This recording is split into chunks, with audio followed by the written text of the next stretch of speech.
I destroyed it.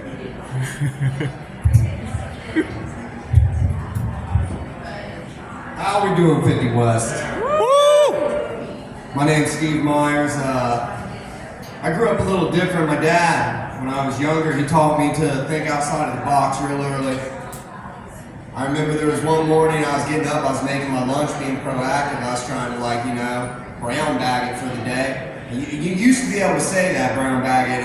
You can't say it anymore. Not because anybody gets offended, but because my phone will hear it, and if I say brown bag too many times, it messes up all the videos I get on Pornhub. You don't want to see those ones. But my dad, I digress, he was teaching me, I'm making my sandwich, I'm cutting the crust off, and I'm slipping it into a sandwich bag, and that's about the time he wanders in, and he's like, "Hey, what the fuck you doing?" All mad and shit, and I pissed a little bit, I ain't gonna lie. But I'm like, "Well, I got my sandwich and it's going in the sandwich bag." He's like, "Yeah, but if you're using up all my sandwich bags, what the hell am I gonna sell weed in?" Good point, Dad. I sometimes wonder if seeing all of this adult stuff so young kind of separated me from my peers. I'd be on the playground kicking it with the homies, some little Jezebel run up on me "Stevie, do you want to go swing with me?" And I'd be like, "Swing, bitch, we ain't even dating, and you want to jump straight to swinging? Let me get to know your ass first." And I didn't have a lot of friends. I mean, it didn't help that I grew up in a little tiny hick town. Everybody's Christian, and I paid attention in science class and shit. But no, I mean, honestly, I joke, but what really separated me from all that religious shit is all the sad fucking stories. Right off from the beginning, you got Isaac and Abraham. And Abe, he's ride or die for the G-Man, so when he's "kill your son," he's bet. And then he's walking Isaac up the damn mountain, and I can connect with him because, I've been in that position, I was man, tough break, little dude. My dad gets scary religious on the meth tube. And even you get to the story of Jesus, the birth of our Savior, and even that's a sad story if you think about it from the right perspective, because look at it from Joseph's perspective, Mary's running around the village talking about virgin birth this and son of God that, and everybody's just fucking giving Joe the side eye and giggling, talking about fucking cuck. But Joe, you don't know if it's real or not, so he's trying to make the best of it. He's staying with this bitch, because what if fuckboy in the sky really exists, and he starts throwing frogs on everybody the minute that he leaves her? Whatever he's into that week. So Joe, he sticks with it and he tries, but she just won't let him forget. He be giving her romantic evenings, laying her down, making with the love, and she just fucking calling out fuckboy's name "Oh God, oh God." And then she just gotta have this special birth at this special little manger, because my son's gonna be born under the brightest star, and he's walking her ass fucking all the way to Nazareth, she's bitching.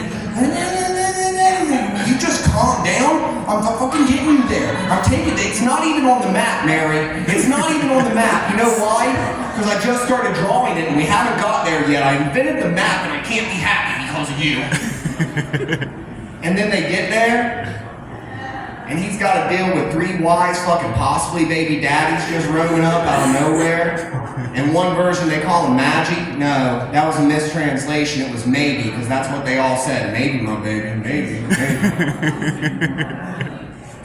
I think kind of what else really separated me from religion was just the fact that it's so divisive. It's just another reason for us to get pissed at each other.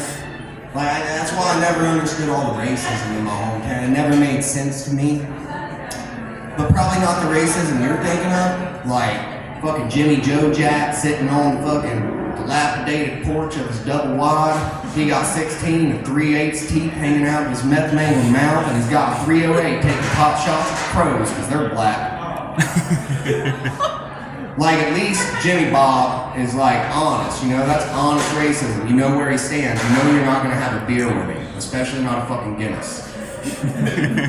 No, what gets me is the people who think they're sly about it. Back when I'd be looking at college brochures and you see a queer black girl and a handicap Indian guy and then like an Inuit midget all playing frisbee on the quad. That's Chet Box racism. They just want you to know I got one of them and one of those and that too. And I ain't down with that because you know those people ain't even fucking hanging out together because nobody likes Inuits. Nah, but I just never understood it. It never got to me. I couldn't do the racism thing, but at the same time, like, my mom told me the hardest things are the things worth doing. So I gave it a shot, and I got on Google, and I put in the most unique minority, because I don't want to be cliche about shit, and I'll tell you what I found. I found this albino black blue-haired midget. It was weird. It was like a photo negative of an Oompa Loompa. And it haunts my dreams.